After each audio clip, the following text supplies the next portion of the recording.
శ్రీమాత్రే నమః. మొన్నటి వరకు సామాజిక మాధ్యమంలో సౌందర్య ఈ అమ్మాయికి ఒంటి మీదకి అమ్మవారు వస్తారని ఆ అమ్మాయి లైవ్ లోనే ఊగిపోతూ అరిచేస్తూ కేకలేసేస్తూ నేను చెప్పింది నిజమే అంటూ ఆ అమ్మాయి ఎన్ని మాటలు మాట్లాడిందో, నేను భవిష్యవాణి చెప్తాను, జరిగేది చెప్తాను, జరగబోయేది చెప్తానని చాలాసేపు ఊగింది అమ్మాయి కూడా. తర్వాత ఒక ఛానల్ వాళ్ళు ఆ అమ్మాయిని పూర్తిగా ఇంటర్వ్యూ చేసినప్పుడు నిన్నో మొన్నో ఒక వీడియో చూశాను. ఆ అమ్మాయి అసలు నిజం చెప్పింది. నేనేం కావాలని చేయలేదు, ఒక పూజారి చెప్పారు అంటూ కొన్ని మాటలు మాట్లాడింది. ఆ అమ్మాయి రూపం చూసినా, ఆ అమ్మాయి మాట్లాడుతున్న విధానం చూసినా దాదాపుగా ఆ అమ్మాయి తప్పు ఒప్పుకున్నట్లుగానే ఆ ఇంటర్వ్యూలో తెలిసిపోతుంది. తరువాత నాగరాణి జన్మ జన్మల బంధం అంటూ ఒక 39 ఏళ్లని తీసుకొచ్చి ఈ అమ్మాయి ఏదో జన్మలో నా ప్రియుడు అని చెప్తుంది. అసలు వాళ్ళ అమ్మ పక్కన కూర్చోపెట్టి ఈ అమ్మాయితో ఇంటర్వ్యూ ఇప్పించడం ఏంటి? అసలు ఏమైపోతున్నారు ఈ చిన్నపిల్లలందరూ? ఆ అమ్మాయి ఎక్కడో ఏదో నిధి ఉందని, ఎక్కడో విగ్రహాలు ఉన్నాయని, తనకి కల వచ్చిందని, తను ఏదో గత జన్మ గుర్తుకొచ్చిందని చెప్తుంటే ఈ అమ్మాయి తల్లి ఆ కుటుంబాన్ని మొత్తం పక్కన పెట్టేసి ఈ అమ్మాయితో ఇంటర్వ్యూలు ఇప్పించడం ఏంటి చెప్పండి? ఆడపిల్లల భవిష్యత్తు ఏమైపోతుందని కూడా అసలు ఆలోచించటం లేదు కదా. అంటే ఏదో వెనకాల వీళ్ళు ఆశిస్తున్నారు కాబట్టే ఇలా చేస్తున్నారు. సులభంగా పేరు సంపాదించుకోవచ్చు, సులభంగా అన్ని సంపాదించుకోవడానికి ఏకైక మార్గం ఏదైనా ఉంది అంటే అది సామాజిక మాధ్యమం అని తెలుసుకున్నారు. కాబట్టి ఈ సామాజిక మాధ్యమంలో వాళ్ళు వీడియోస్ పోస్ట్ చేస్తున్నారు, అలాగే వాళ్ళకి సంబంధించిన విషయాలన్నింటినీ బయట పెట్టేస్తున్నారు. రేపొద్దున్న ఈ ఆడపిల్లలకి అవి చాలా ఇబ్బందిని పెట్టే విషయాలుగా మారిపోవా?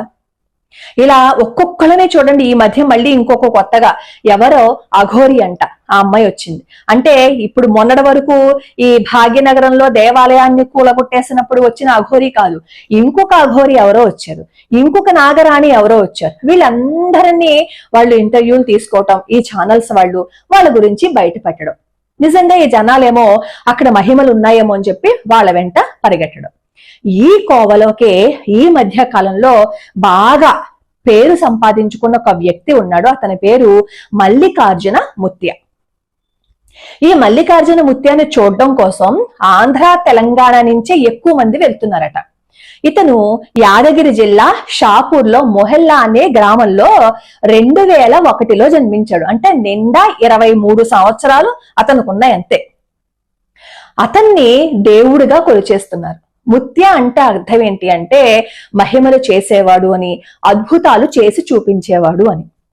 అతని దగ్గరికి వెళ్తేట ఆ పేరు చెప్తే చాలు మొహం చూసి మన గురించి అంతా చెప్పేస్తాట. కొంతమందికి అయితే అసలు పేరు చెప్పక్కర్లేదు, ఎదురుగుండా నిలబడి ఫోన్ నెంబర్ చెప్తే చాలు మన వివరాలన్నీ చెప్పేస్తాట. కొంచెం బుర్రపెట్టి ఆలోచించండి. ఫోన్ నెంబర్ చెప్తే వివరాలు ఎవరైనా చెప్తాడు కదా. పేటిఎంలో చూసుకోవచ్చు, లేదు అంటే ఆ వచ్చేటప్పుడే వీళ్ళతో ఎవరితో అయినా సరే పరిచయం పెంచుకుని వీళ్ళ వివరాలు అడిగితే ఆ వివరాలను పంచుకున్నారు అని అనుకోండి, వాళ్ళేమో ఈ ముత్య దగ్గరికి వెళ్ళి చెప్పచ్చు, అతనేమో ఈ వివరాలన్నీ బయట పెట్టచ్చు. ఫోన్ నెంబర్ చూసి భవిష్యత్తు చెప్పేస్తే అతన్ని దేవుడుగాను గొప్పగాను అతను చెప్పిన మాటలు నిజమైపోతున్నాయని చెప్పి బ్రహ్మరథం పట్టేస్తున్నారు. అసలు ఈ ముత్య ఎవరు అంటే వీళ్ళ నాన్నగారి పేరు హనుమంతరాయ. ఈ హనుమంతరాయను కూడా హనుమంతరాయ ముత్య అని చెప్పి పిలుస్తారు. ఇతను కూడా ఆ చుట్టుపక్కల గ్రామాల్లో ప్రశ్నలు చెప్పేవాడు.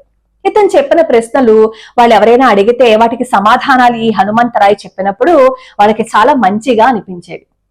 రాను రాను ఇతను భవిష్యత్తు చెప్తున్నాడు అని చెప్పి ఇతని దగ్గరికి రావడం మొదలు పెట్టారు. ఎవరైనా కష్టాల్లో ఉన్నప్పుడు ఇతను ఏదైనా చెప్తే కొన్నిసార్లు నిజమయ్యేవన్నమాట. అలా నిజమయ్యాయి అని చెప్పి అందరూ ఇతని దగ్గరికి క్యూ కట్టేవారు. అలా క్యూ కడుతుంటే రాను రాను ఈ హనుమంతరాయ ఊర్లకి వెళ్ళడం మానేసి ఇంటి దగ్గరే ఉంటే ఇతన్ని చూడడానికి ఎక్కడెక్కడి నుంచో ఇతని ఇంటి దగ్గరికే వచ్చేవారు. ఈ హనుమంతరాయ గురించి ఊర్లో అందరికీ తెలిసిపోవటమే కాకుండా చుట్టుపక్కల రాష్ట్రాలకి కూడా తెలిసిపోయింది. అలా తెలిసిపోయినప్పుడు ముంబై నుంచి నిధుల తవ్వకాలలో పనిచేసే ఒక ముఠ నిధుల కోసం ఈ హనుమంతరాయని సంప్రదించారట. అలా సంప్రదించినప్పుడు ఈ హనుమంతరాయ వాళ్ళకి చెప్పినది నిజం అవ్వకపోవటం వల్ల వాళ్ళు ఈ హనుమంతరాయని హత్య చేశారు. అలా హనుమంతరాయ చనిపోయిన తర్వాత ఇంటిని గడపటం కోసం ఈ మల్లికార్జున ముత్య ఏం చేశాడు అంటే, ఈ మల్లికార్జున ముత్యకి ఒక అన్నయ్య ఒక చెల్లి ఉన్నారు. తన అన్నయ్య సహాయంతో వాళ్ళ నాన్న ఏదైతే చేశారో దానినే అనుసరించాలి అని అనుకున్నాడు. అనుకుని అతను ఇంకా వాళ్ళ నాన్న దారిలోనే ప్రయత్నించడం మొదలుపెట్టాడు. ఆ ఊళ్ళోనే అతనేమో చిన్న చిన్న రీల్స్ అవి చేస్తూ ఉండేవాడు. ఆ రీల్స్ ని సామాజిక మాధ్యమంలో వాళ్ళ స్నేహితుల ద్వారా పోస్ట్ చేస్తూ ఉంటే అలా అందరికీ తెలిసింది, వైరల్ అయిపోయాడనమాట ఆ అబ్బాయి. 23 సంవత్సరాలకే ఇతను ఎంత గొప్పగా మాట్లాడుతున్నాడు అని కొంతమంది, ఈ స్నేహితులు ఉంటారు కదా, ఈ స్నేహితులేమో ఈ మల్లికార్జున చెప్పేవన్నీ నిజమైపోతున్నాయని చెప్పి కొన్ని రీల్స్ చెప్తున్నప్పుడు ఆ రీల్స్ ని పోస్ట్ చేయటము, మన వాళ్ళు ఎక్కడ ఏ మహిమ జరిగింది అని అనుకుంటే ఇంకా వెంటనే పరిగెత్తుకుంటూ వెళ్ళిపోతారు కదా, అలా వెళ్ళిపోవడంతో ఈ మల్లికార్జున బాగా గుర్తింపులోకి వచ్చేసాడు. అందులోనూ కరోనా సమయంలో ఏం చేశాడు అంటే ఆ ఊరిలో అమ్మవారి ఆలయం, కులదేవత ఆలయం నిర్మించాలి, అలా నిర్మిస్తే దీని నుంచి మనం బయట పడిపోతాం ఈ కరోనా బాధ నుంచి అని చెప్పినప్పుడు అప్పటికే ఈ హనుమంతరాయ అంటే ఆ ఊళ్ళో ఉన్న వాళ్ళందరికీ ఉన్న గౌరవం వల్ల ఈ మల్లికార్జున చెప్పిన మాట విని చందాలు వేసుకుని అక్కడ అమ్మవారి ఆలయాన్ని కట్టించారు. అమ్మవారి ఆలయాన్ని కట్టించిన తర్వాత ఈ మల్లికార్జున ముత్య వాళ్ళ అన్నయ్య ఆ ఆలయంలోనే ఉంటూ ఆ ఆలయానికి సంబంధించిన విషయాలన్నీ వీళ్ళిద్దరే చూసుకుంటూ అక్కడి నుంచి సామాజిక మాధ్యమంలో ఒక కన్ను వేశారనమాట.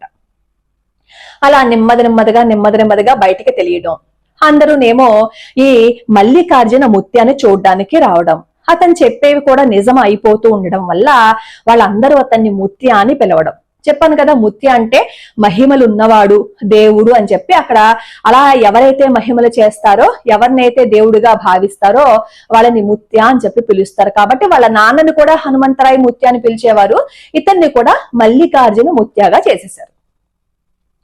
ఇంకా అక్కడి నుంచి బ్రహ్మరథం పట్టేశారు. రోజుకి దాదాపుగా ఒక 10,000 మంది అతని దగ్గరికి వచ్చేవారు. వచ్చిన వాళ్ళందరికీ అన్నదానం చేసేవాడు. ఇతన్ని నమ్మడానికి ఇంకొక ముఖ్య కారణం ఏంటి అంటే వచ్చిన వాళ్ళ దగ్గర డబ్బులు తీసుకోట, కానీ అక్కడ హుండీ పెడతాడు, వచ్చిన వాళ్ళు ఎవరైనా సరే అందులో డబ్బులు వేయొచ్చు అని. మన వాళ్ళు గుడికి వెళ్తేనే భగవంతుడికి డబ్బులు వేయరు, కానీ ఇలాంటి మహిమలు చెప్పే చోట మాత్రం అక్కడికి వెళ్లి డబ్బులు వేసి వస్తారు. అలా అతను సంపాదించడం మొదలుపెట్టాడు. అలా ఇతను చెప్పేవన్నీ నిజమవుతున్నాయని చెప్పి అతని దగ్గరికి అక్కడ సీరియల్స్ లో నటిస్తున్న ఆర్టిస్టులు, రాజకీయ నాయకులు నెమ్మదిగా రావటం మొదలు పెట్టారు. వాళ్ళు ఇచ్చిన ఫండ్స్ తో తను ఇంకా బాగా ఎదిగిపోవాలని అనుకున్నాడు. బంగారము అది కొనుక్కున్నాడు, ఎదిగిపోయాడు. ఈ లోపు బాబురావు అనే ఒక రాజకీయ నాయకుడు ఈ ముత్యాకి ఫోన్ చేశాట. చేసి, నేను వచ్చే ఎన్నికల్లో నిలబడతాను, నేను గెలుస్తానా, ఒకవేళ నేను గెలిచాను అంటే గనక నీ పేర ఒక ఇంజనీరింగ్ కాలేజ్ ఒకటి, ఒక ఆసుపత్రి నిర్మిస్తాను, దాంతో పాటుగా ఒక 100 ఎకరాల పొలాన్ని కూడా రాసిస్తాను అని చెప్తే ఈ ముత్య ఏం చేశాడు అంటే, గెలుస్తావు, ఒకవేళ నువ్వు గెలవకపోతే ఆ భవిష్యవాణిని నేను చెప్పడం వదిలేస్తానని చెప్పి అన్నాడు. వీళ్ళిద్దరూ మాట్లాడుకుంటున్న ఈ మాటలు సామాజిక మాధ్యమంలో బాగా వ్యాప్తి చెందాయి. అలా వ్యాప్తి చెందటం వల్ల ఇంకా అందరి దృష్టి ఈ ముత్య మీద పడింది. ఎక్కడెక్కడి నుంచో ఈ ముత్య దగ్గరికి రావటం, ఈ ముత్య చెప్పిన వాటిల్లో కొన్ని నిజం అవటం అందరూ చూశారు. ఈ లోపు ఎన్నికల్లో నిలబడ్డాడు ఈ బాబురావు, కానీ ఘోరంగా ఓడిపోయాడు.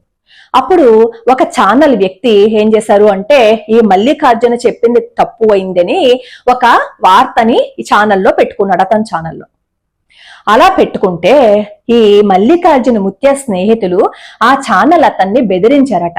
నువ్వు ఆ వీడియో తీయకపోతే నీకు మామూలుగా ఉండదు, నీకు ఏమవుతుందో చూసుకో అని చెప్పి ఆ ఛానల్ వ్యక్తిని కూడా బెదిరించారట. ఈ మాటలు కూడా బాగా వైరల్ అయిపోయాయి. వైరల్ అయిపోతే ఈ మల్లికార్జున ముత్య మళ్ళీ ఇంకొక వీడియో పెట్టాట. అదేంటి, ఈ బాబురావుకి సంబంధించి నిజం చెప్తే ఎక్కడ అతను ప్రాణాలు తీసుకుంటాడో అని చెప్పి ముత్య అబద్ధం చెప్పాడు. ముత్యాకి భవిష్యత్తు తెలుసు, కానీ అతని ప్రాణాలు రక్షించడం కోసం మాత్రమే అబద్ధం చెప్పాడని చెప్పి ఇంకొక వీడియోని బయటికి వదిలారు. వదలడమే కాకుండా ఆ మల్లికార్జున ముత్యాన్ని గొప్పవాణ్ణి చేసేయటం కోసం వాళ్ళు చెయ్యని ప్రయత్నాలు లేవు. అతని మీద సహస్రనామాలు, స్తోత్రాలు, అష్టోత్రాలు, ఫోటోలు, ఇంకా అసలు వాళ్ళు చేసిన హంగామా అంతా ఇంత కాదు.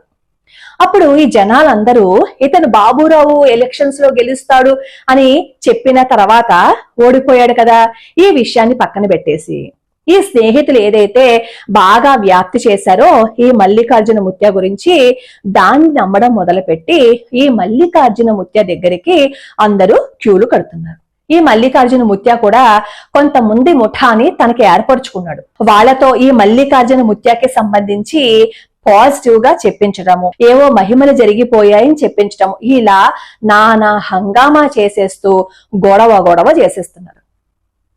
ఈ మల్లికార్జున ముత్యకి నిజంగా మహిమలుంటే దేశం ఇప్పుడు చాలా గడ్డు పరిస్థితులను ఎదుర్కొంటోంది కదా, ఆ పరిస్థితుల నుంచి బయట పడేయచ్చు కదా.